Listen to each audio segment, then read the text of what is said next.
Hoy comenzamos con este curso de Fundamentos de Programación.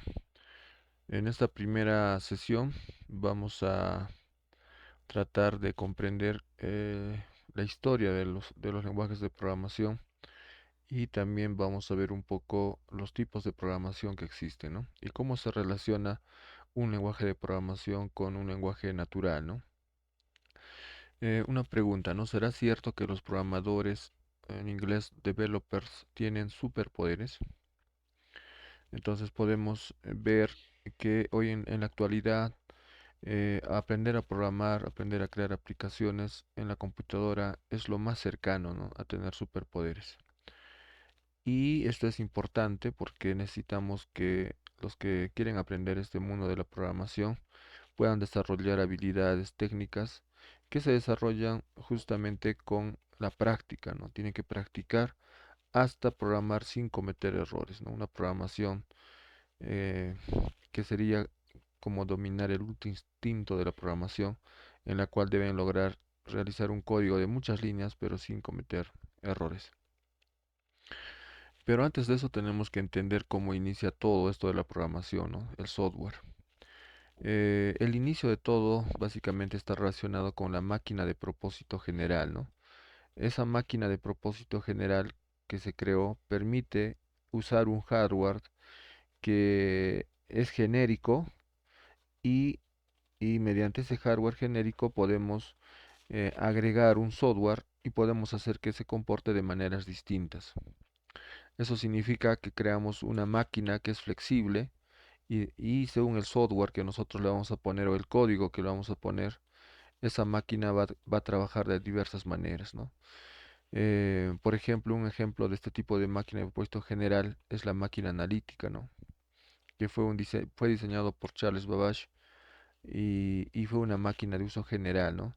La computadora ENIAC, que también es una máquina electrónica, una de las primeras computadoras que se usó de propósito general, y también no podemos olvidar la computadora alemana Z1, que también es considerada una primera computadora de propósito general, justamente esta máquina, ¿no? En 1936. Entonces, esta fue la primera computadora programable, ¿no? Que tú le podías poner un código y ejecutaba según el código que tú le ponías. Todas las computadoras, para que puedan ser programables y de propósito general, deben tener esta estructura, ¿no? Deben tener una parte donde van a procesar datos, van a almacenar información, deben tener una memoria donde se carga el programa para ejecutarse y luego de la memoria ese código, ese programa pasa hacia un procesador, ¿no? Esto sería el procesador. El procesador tiene varios intérpretes, tiene una secuencia de control, tiene un control de datos, un manejo de la memoria que permite leer el código y poder ejecutarlo, ¿no? Al ejecutar el código se producen operaciones, ¿no? Entonces, toda máquina de propósito general debe tener esa funcionalidad de poder controlar la secuencia de la ejecución de operaciones, controlar la transferencia de datos y manejar memoria. En la actualidad, las computadoras modernas también tienen esa estructura, ¿no? Para que una máquina de propósito general funcione, debe tener la siguiente ciclo de ejecución, ¿no? Inicia, trae una instrucción de código, decodifica la instrucción, trae los operandos, elige, va a haber varias opciones para ejecutar y al final realiza, ¿no?, la operación que tiene que ejecutar. Algunas veces se almacena el resultado y luego vuelve a traer la siguiente instrucción. Entonces, si lo comparamos con un diagrama de flujos, estos serían los procesos, ¿no? Se ejecutan procesos. Aquí puede ser una condicional que va a realizar y después de la condicional va a haber un bucle, ¿no? Un bucle como si fuera un for o puede ser un while, ¿no? Que realiza el bucle hasta que se termine todo el código. Una vez que se termina de ejecutar todas las instrucciones, termina la ejecución del programa. Entonces, ese es el flujo que se realiza internamente en un microprocesador, ¿no? Para ejecutar nuestro código fuente que corre dentro del microcontrolador o microprocesador. Hay una gran similitud en lo que es un lenguaje de programación y un lenguaje natural. Si bien el lenguaje de programación no es un lenguaje natural, sino es un lenguaje creado para poder comunicarnos con la computadora, comparte muchas partes similares, ¿no? Como son la gramática, la semántica, la pragmática y la implementación. que son parte de cualquier lenguaje natural, ¿no? La gramática, por ejemplo, son un conjunto de reglas, ¿no? Que determinan cómo se combinan las unidades de la lengua. Entonces, cuando tú quieres aplicar gramática, vamos a tratar de crear oraciones y esas oraciones deben tener unas reglas para que puedan ser entendidas, ¿no? Como es el adjetivo, el artículo, el verbo, ¿no? El pronombre y todo eso. En el caso de la programación también vamos a crear oraciones de códigos, pero esas secuencias de códigos en muchos lenguajes como Java, C++, deben terminar en un punto y coma, ¿no? Cada oración debería terminar en un punto y coma, es una regla, ¿no? En cuanto a Python, por ejemplo, no necesita terminar en punto y coma, sino mediante tabs podemos identar nuestro código, ¿no? Entonces hay una secuencia de símbolos, hay una sintaxis que tenemos que tener en cuenta y por eso vamos a crear, ¿no? Una serie de frases de programación. Y la semántica se refiere al estudio de los diversos aspectos significativos o la interpretación de los signos lingüísticos, ¿no? Como símbolos o palabras. Entonces, esto responde a si una oración es correcta. Tú puedes escribir un código que aparentemente es correcto, pero de repente la ejecución de ese código no es lo que tú esperabas, ¿no? Gramáticamente puede estar bien escrito ese código, pero semánticamente no hace lo que el código debería hacer, o sea, no realiza la operación que necesitamos que realice.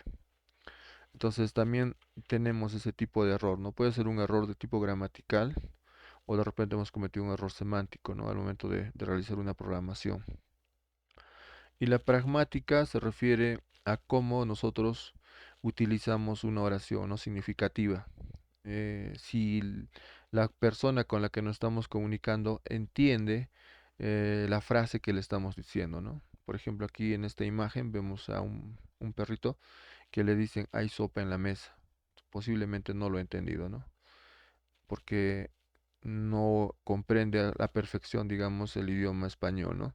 De repente más está fijándose en los movimientos de la persona o en el tono de su voz, más que en las palabras que estamos pronunciando. Entonces depende cómo nos comuniquemos con el objeto, con la persona o la máquina que estamos hablando, la pragmática, el entendimiento puede ser distinto.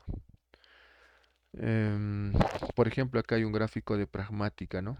Por ejemplo, alguien le dice, ¿no? ¿Cuánto, cuánto, cuánto quieres que corte el gras, ¿no? Supongo que hay una tarea que tiene que cortar el pasto y le está diciendo cuánto quieres que corte el pasto, qué tamaño del pasto debo cortar. Y le contesta a la otra persona, no mucho, ¿no? Y el otro le dice, ¿y cuánto dinero me vas a pagar? Y también le dice, no mucho. Entonces no se entiende, ¿no? Al decir no mucho, no sabemos qué medida es, ¿no? Es 15, 20 soles, 30 soles, ¿cuánto es esa palabra? Mucho, o sea, no tiene un significado, es algo ambiguo, ¿no? Y realmente comunicarnos con una computadora no podemos ser de este tipo de comunicación, ¿no? Debe ser bastante claro cada línea de código que debemos formular para comunicarnos con la computadora. Y si tú quieres aprender a programar, entonces, si el código no es tan legible, no es tan limpio, va a ser algo muy difícil de aprender, ¿no? Algo muy dificultoso de aprender. Por ejemplo, aquí tenemos un código en Java, un código básico que hace un hola mundo y que puede imprimir el valor de una X, ¿no? Le podemos agregar aquí un hola mundo con un valor de la X, en este caso 5. Como tú nunca has visto un código de programación, te parece algo raro, ¿no? Pero a medida que tú aprendas el lenguaje de programación, vas a poder ejecutar y vas a poder entender cada línea del código, ¿no? A grandes rasgos, por ejemplo, aquí tenemos una clase que es de tipo público, ¿listo? Esta clase puede ser también de tipo privado, private, o puede ser de tipo estático. Cuando es público es una clase que tú puedes instanciar desde cualquier lugar de tu código. Luego de esto está declarándose una variable de tipo entero, que es x, con un valor de 5. Y todo código Java para iniciarse siempre va a tener este método que es el método public static void main, donde se ejecuta la primera línea de código, ¿no? De aquí nace todo lo demás del código. Es como decir, es el inicio de una madeja, ¿no? Entonces aquí empieza a leerse el código y de aquí ya parte a todo el resto del código de la aplicación. Entonces dentro de este método, que es el método principal en Java, se está instanciando a la clase, mi clase, a esta clase. ¿Para qué se está instanciando? Para poder usar este atributo que es la variable x. Sin esta instancia de clase, yo no podría acceder al atributo x. Como puedes ver aquí, mi objeto, y aquí dice mi objeto.x, ¿no? Porque esta x está dentro de esta clase.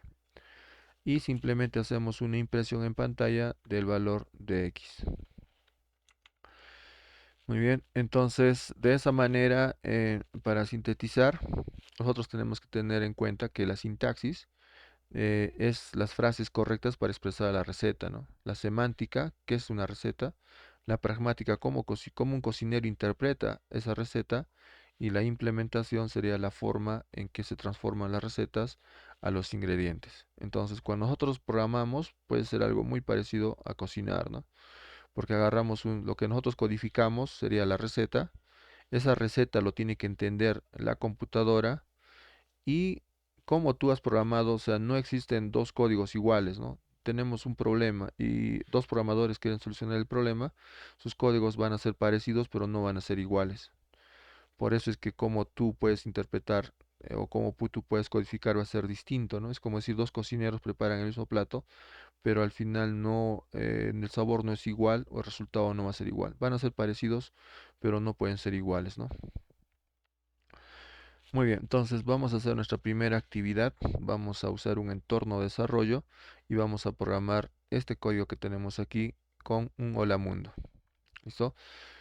Hoy en día, gracias a la inteligencia artificial, por eso estoy grabando estos videos, esta programación va a ser bastante sencilla porque la inteligencia artificial nos ayuda en todo. Lo que podíamos hacer en 5 horas, lo podemos hacer ahora en 5 minutos gracias a la inteligencia artificial. Entonces yo voy a usar un fork de Visual Studio Code que se llama Cursor. Es un software de desarrollo. Si tú has trabajado con Visual Studio Code, este fork va a ser similar, ¿no? Como puedes ver aquí, es muy parecido a Visual Studio Code.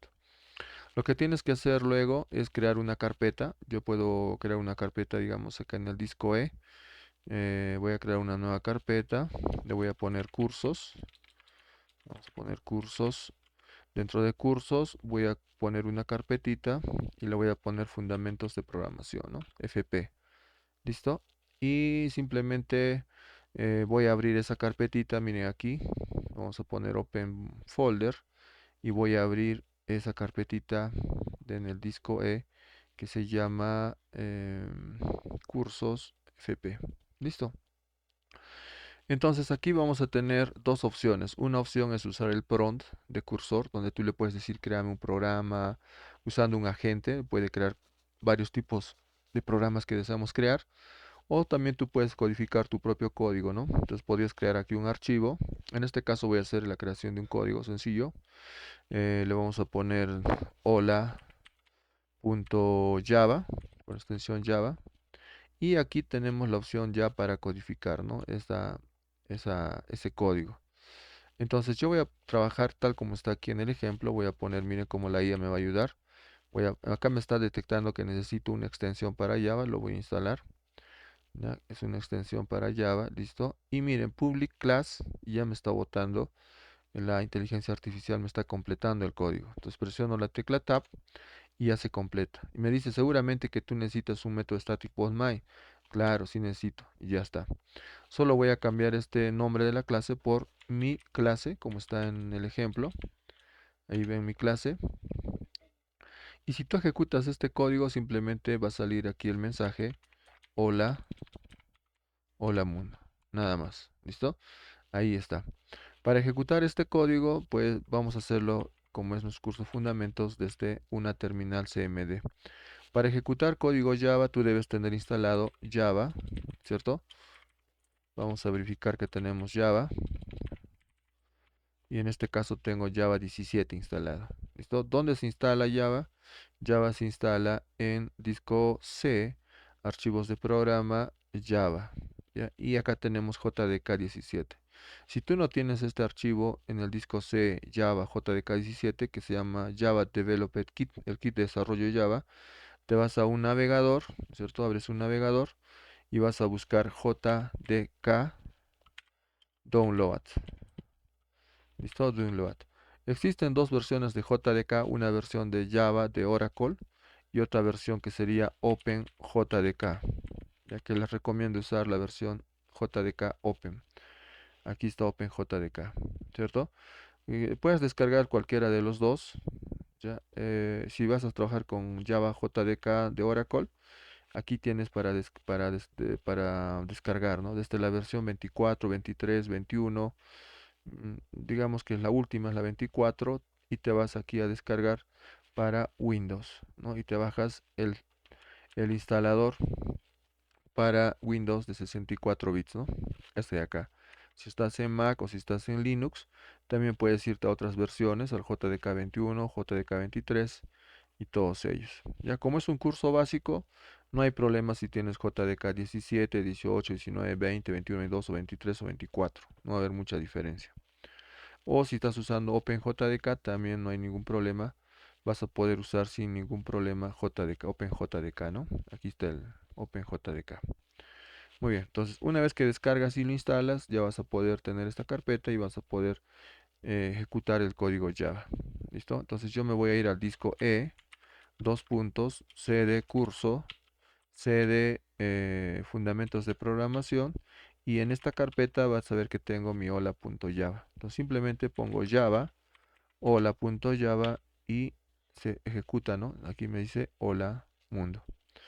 Voy a hacer la modificación para ejecutar esta variable. Aquí voy a poner int x, ¿no? Ahí está, int x igual 5. ¿Listo? Y si tú quieres imprimir acá la variable x, nos va a botar un error. Observen aquí el error que me va a botar. Me está diciendo que hay un error de compilación y me está diciendo que el error está acá en la x. ¿Y cuál es el error? Dice que la variable no es de tipo estática. Por lo tanto, no puedo acceder a la variable. Cuando tú declaras una variable estática, lo puedes ejecutar en forma directa. Por ejemplo, aquí dice int, a ver, static, le voy a poner, ¿no? Si tú le pones static, ahí debería acceder a la variable. Pero aún eso me dice que la variable no es accesible, porque está en otra clase. Entonces ahora sí creo que lo guardé mal. Vamos a ver si realmente no es accesible. Ahora sí, como es estático, ahora sí está accediendo, ¿no? Hola mundo 5. Entonces aquí el hola mundo y el 5 están pegados. Ya vamos a hacer una separación aquí. Así. La cosa que aquí va a salir separadito es hola mundo 2.5. ¿Por qué ahora sí salió la X? Porque le he declarado como estático. Y cuando es estático, tú puedes acceder desde cualquier lugar a esa variable. Pero no es recomendable hacer eso. Lo correcto es eh, crear una instancia de la clase y luego llamar a esa variable desde el objeto de clase. ¿Cómo hacemos eso? Simplemente aquí dentro vamos a crear un objeto que va a llamar mi clase, mi objeto.newClasse. Y luego la IA me está completando, presiono Tab, simplemente llamo a la instancia de clase, a la variable de clase, y llamo mi objeto.x. Y de esa forma sería la manera correcta como tú vas a ejecutar el código hola mundo 5, ¿no? Instanciando correctamente a la clase mediante el objeto de la clase. Listo, eso sería todo. Vamos a usar esta herramienta, este IDE que es cursor, y con las herramientas de inteligencia artificial vamos a generar código como un asistente para poder aprender a programar. Nos vemos en el siguiente video.